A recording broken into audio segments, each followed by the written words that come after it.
Mutton Cola உருண்டையும் Cola உருண்டையில் குழம்பும் நம்ம எப்படி செய்கிறது அப்படிங்கிறத பார்க்க போகிறோம். இதுக்கு தேவையான இன்க்ரீடியன்ட்ஸ் என்னென்னு பார்த்துடலாம். ஒரு 1/2 கிலோ மட்டனை இந்த மாதிரி மட்டன் கடையில் கொத்தி வாங்கி வச்சுக்கோங்க. இதில் சேர்க்க வேண்டிய பொருட்கள்லாம் என்னென்னு பார்ப்போம். ஒரு கைப்பிடி அளவு பூண்டு, அதை மிக்ஸி ஜாரில் போட்டுக்கோங்க. அதே போல் ஒரு கைப்பிடி அளவு இஞ்சி, அதையும் மிக்ஸி ஜாரில் இந்த மாதிரி கட் பண்ணி போட்டுக்கோங்க. இது 1/4 கிலோவாக இருந்ததுன்னா இது எல்லாமே பாதி பாதி போட்டுக்கலாம். அது போக பட்டை ஒரு இன்ச்சுக்கும் கொஞ்சம் கூட சைஸ் போட்டுக்கலாம். கிராம்பு ஒரு 7-8, அதுக்கப்புறம் ஸ்டார் பூ ஒரு பெரிய பூ ஒன்று போட்டுடலாம். இதை 1-2 அரைச்சிட்டு எடுத்து வச்சுக்கோங்க. அதே போல் வெங்காயமும் இது மாதிரி பெரிய பெரிய துண்டாக கூட சின்ன வெங்காயத்தை கட் பண்ணி அது 2 கைப்பிடி அளவு எடுத்துக்கோங்க. புதினா தழை 1 கைப்பிடி அளவு, கொத்தமல்லி தழை 1 கைப்பிடி அளவு, கருவேப்பிலை ஒரு 4-5 கீத்து எடுத்து வச்சுக்கணும். இது போக தேங்காய், பொட்டுக்கடலை எல்லாம் சேர்க்க போகிறோம். தேங்காய் இப்போ குழம்புக்கும் இந்த மட்டனுக்கும் தேவையானதை மொத்தமாக மிக்சியில் துருவி எடுத்து வச்சுருக்கிறேன் நான். இப்போ இந்த மட்டனை அடுப்பில் ஒரு பாத்திரத்தை வச்சுக்கிட்டு ஒரு 3/4 பங்கு இருக்கிறத அதில் போட்டுக்கோங்க. 1/4 பங்கை நீங்கள் அப்படியே பச்சையாக வச்சுருங்க. இதை கிரைண்டரில் போட்டு நம்ம அரைக்கணும். இப்போ ஸ்டவ் ஆன் பண்ணாமலே இது எல்லா இன்க்ரீடியன்ட்ஸையும் இதில் சேர்த்துக்கலாம். இந்த 2 கைப்பிடி அளவு வெங்காயம், பச்சை மிளகா காரத்துக்கு தகுந்த மாதிரி 2-3 நீங்கள் இதில் துண்டாக கட் பண்ணி போட்டுக்கோங்க. இந்த இஞ்சி பூண்டு நம்ம மிக்சியில் அடித்து வச்சுருக்கேனே அதில் போடுறேன். இது சிலர் முழுசாக போடுவாங்க. நான் நல்லா அரைக்கணுங்கிறதுக்காக இப்படி பண்ணியிருக்கிறேன். கொத்தமல்லி தழை 1 கைப்பிடி, புதினா 1 கைப்பிடி அளவு போட்டிருக்கிறேன்.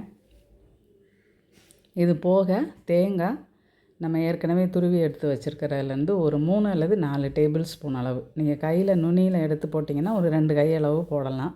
கைப்பிடியில் நிறைய போட வேண்டாம், கொஞ்சம் அளவு கம்மி பண்ணிக்கலாம். அதே போல் பொட்டுக்கடலை 2 கைப்பிடி அளவு சேர்த்துக்கோங்க. இது கூட தேவையான அளவு உப்பு, மஞ்சள் தூள் ஒரு 1/2 டீஸ்பூன். இது சின்ன ஸ்பூனு அதனால் 1 போட்டிருக்கிறேன். நீங்கள் பெரிய டீஸ்பூனாக இருந்ததுன்னா 1/2 போட்டால் போதும். சோம்பு 1 டீஸ்பூன், ஜீரகம் 1 டீஸ்பூன், இவ்வளவையும் போட்டுட்டு இப்போ ஸ்டவ்வை நம்ம ஆன் பண்ணிவிட்டு இதில் இருக்கக்கூடிய அந்த தண்ணியெல்லாம் வடியணும். நம்ம தண்ணியே ஊற்றலைன்னா கூட இந்த உப்பில் இந்த மட்டன் வேகும்போது கொஞ்சம் தண்ணி விட்டுக்கிட்டே இருக்கும். இந்த தண்ணியெல்லாம் வற்றி சுத்தமாக இது ட்ரை ஆயிடணும். இந்த இவ்வளோ தண்ணி இருக்குது, இது முழுசும் வற்றுற வரைக்கும் நீங்கள் என்ன பண்ணணுன்னா இதை அப்படியே வச்சு கிண்டிக்கிட்டே இருக்கணும். இதுக்கிடையில் நீங்கள் கிரைண்டரில் அந்த நமக்கு வதக்காமல் கொஞ்சம் கறி மட்டன் எடுத்து வச்சுருக்கோம் இல்லையா, அதை இந்த பச்சையாக இருக்கிறத கொஞ்சம் லேசாக ஆட்டிக்கோங்க. இப்போ இந்த வதக்கி வச்சுருக்கிறத ஆறின உடனே அது கூட சேர்த்து ஆட்டி இந்த மாதிரி எடுத்து வச்சுக்கோங்க. எடுத்து வச்சுட்டு இந்த மாதிரி உருண்டை பிடிச்சி வச்சுக்கணும். நீங்கள் வறுக்கிறதுக்கு உருண்டை கொஞ்சம் சின்ன சைஸாகவே பிடிச்சிக்கலாம். குழம்புக்கு போடுறது வறுக்கிறத விட கொஞ்சம் பெரிய சைஸாக போட்டுக்கலாம் நம்ம. ஏன்னா உள்ளெல்லாம் வெந்து வரணும் எண்ணெயில் வறுக்கும்போது, அதனால் கொஞ்சம் சின்ன சைஸாக போட்டுக்கோங்க. இப்போ எண்ணெயை காய வச்சுட்டு இதை ஒவ்வொரு உருண்டையாக நம்ம அதில் மெதுவாக போட்டு எடுக்கலாம். ஒரு பக்கம் வெந்ததுக்கப்புறமா நம்ம அதை திருப்பி விடணும்.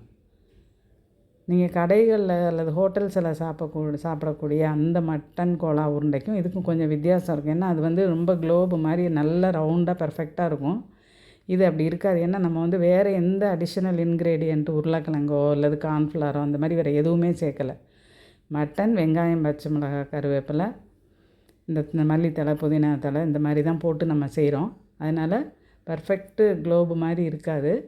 ஆனால் டேஸ்ட் ரொம்பவே நல்லாயிருக்கும். வெறும் மட்டன் மட்டும் போட்டு நம்ம செய்கிறதுனால இந்த மாதிரி வறுத்து எடுத்திங்கன்னா இப்படி இருக்கும். அது சாப்பிட்றதுக்கு ரொம்பவே டேஸ்ட்டாக இருக்கும். சின்ன குழந்தைகளுக்கு கூட நீங்கள் தைரியமாக கொடுக்கலாம்.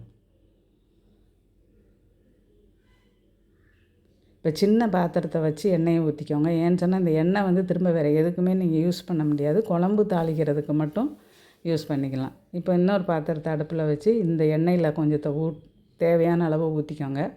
ஊற்றிட்டு கொஞ்சம் கடுகு, வெந்தயம், இதுக்கு நம்ம பட்டை கிராம்பு சேர்க்கலை, கடுகு வெந்தயம் அது தாளிச்சிட்டு வெங்காயம் கொஞ்சம் கூடுதலாகவே போட்டுக்கலாம். சின்ன வெங்காயத்தை இந்த மாதிரி நைஸாக கட் பண்ணிக்கோங்க. பச்சை மிளகாய், கருவேப்பிலை இதெல்லாம் போட்டு நல்லா வதங்கி வரட்டும். வதங்கி வந்ததுக்கப்புறமா தக்காளி சேர்த்துக்கோங்க. இதுக்கு பூண்டு, இஞ்சி தேவையில்லை. ஏற்கனவே மட்டன்லேயே நிறையா போட்டிருக்கிறோம் நம்ம, அதனால் இதுக்கு வேண்டாம். இந்த தக்காளியை போட்டு கொஞ்சமாக அளவாக உப்பு சேர்த்துக்கணும் இதுக்கு. ஏன்னா ஏற்கனவே மட்டன்லேயும் கொஞ்சம் உப்பு போட்டு நம்ம அரைச்சிருக்கிறதுனால உப்பு அளவு பார்த்து போட்டுக்கிடணும்.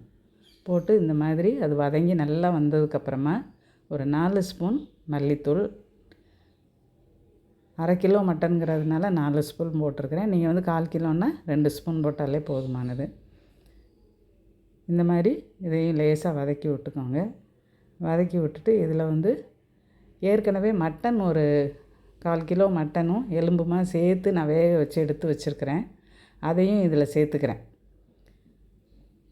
நீங்கள் இதை சேர்த்து குழம்பு வச்சிங்கன்னா அந்த குழம்போட டேஸ்ட்டே ரொம்ப நல்லாயிருக்கும். ரொம்ப வித்தியாசமானதாக இருக்கும். இந்த மட்டன் சேர்க்காமல் வெறும் கோலா உருண்டை மட்டும் போட்டிங்கன்னா அந்த குழம்பை விட இது ரொம்ப நல்லாயிருக்கும். இப்போ அரைச்சி விட்ட தேங்காயை ஊற்றிருக்கணும்.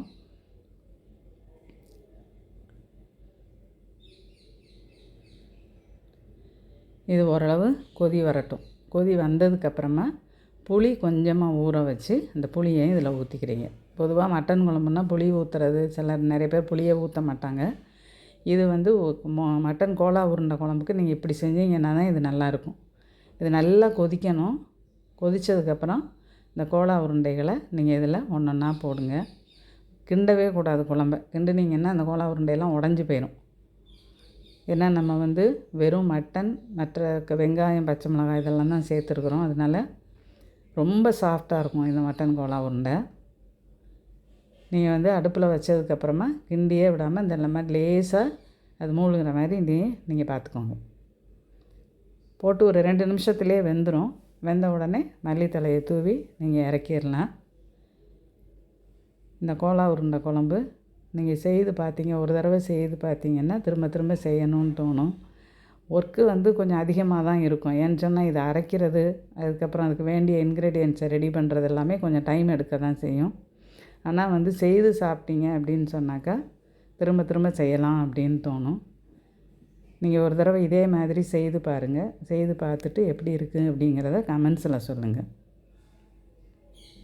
இது மட்டன் கோலா உருண்டை வறுவல் குழம்பு 2மே ரெடி ஆயிடுச்சு.